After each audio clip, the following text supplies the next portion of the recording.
kaže, nemoj se približavati, kaže, Josi, kaže, Luka. Jes, kaže, osjetiš Luka, 20 ćeva, pa ništa. Jedan od naših problema jeste kada nam neko donese čašu do pola napunjenu vodom.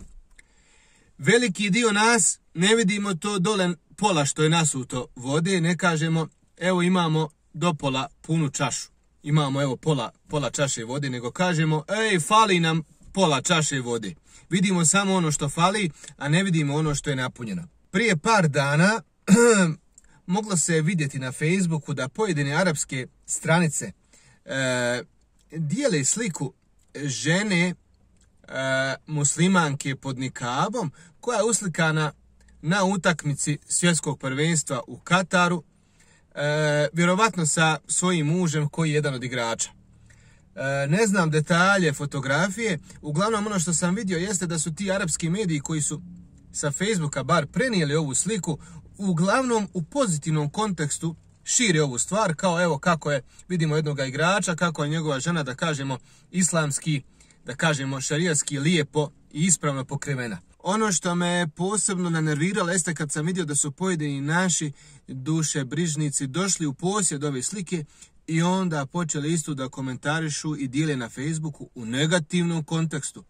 Kao, subhanallah, šta kaže reći, pogledajte ovo, kakvu posluku porati, što kaže onaj.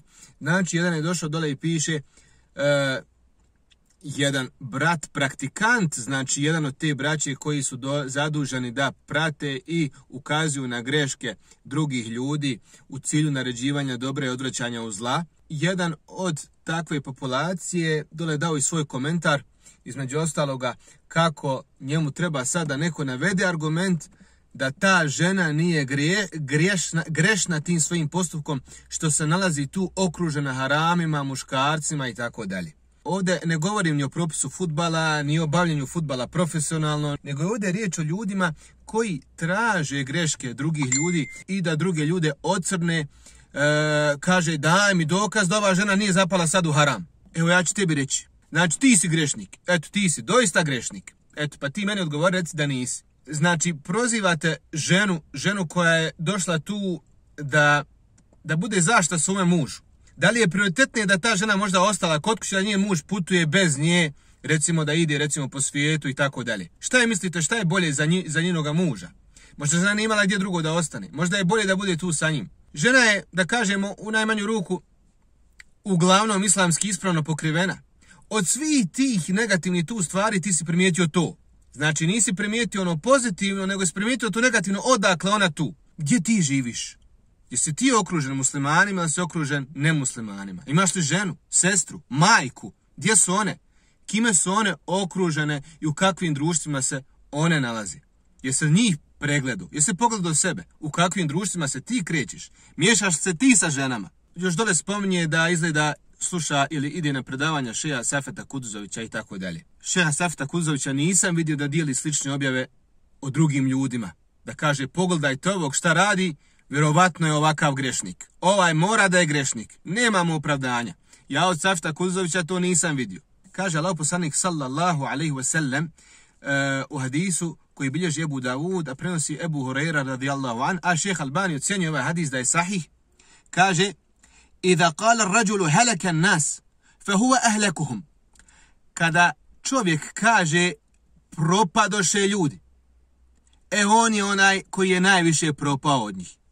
Kada čovjek kaže propadoše ljudi, on je najpropaliji od njih. On je najviše propao. Šta znači ovo? To znači ako smatraš, kada budeš smatrao da su ljudi u zabludi, ili da je taj zglajzo, što bi rekli, da si ti bolji od njega, vjernik, znaj da si ti na lošem putu. Znači, nije ti dozvoljeno da smatraš sebe boljim od drugih ljudi. Za kraj spomenut ću jednu lijepu izreku koja kaže: veliki ljudi raspravljaju o idejama. Manji ljudi razgovaraju o događajima, a najmanji ljudi razgovaraju i pričaju o drugim ljudima. Uglavnom, hvala svima na praćenju ovog YouTube kanala. Ako želite da učimo zajedno arapski jezik, online 1 na 1 privatne časove, obratite mi se da zakažemo termin. Također, ja dajem instrukcije studentima kako fakulteta islamskih nauka, tako i studentima koji studiraju arapski jezik. Znači, ovdje recimo po Bosni, ko studira na Filozofskom fakultetu u Sarajevu ili recimo na fakultetu u Zenci, kome je struka arapski jezik i recimo ima problema sa prevođenjem i vokalizacijom recimo arapskih tekstova, slobodno nek mi se obrati, možemo raditi znači ove tekstove. Do nekog sljedećih videa, svima lijep pozdrav i assalamu alaikum.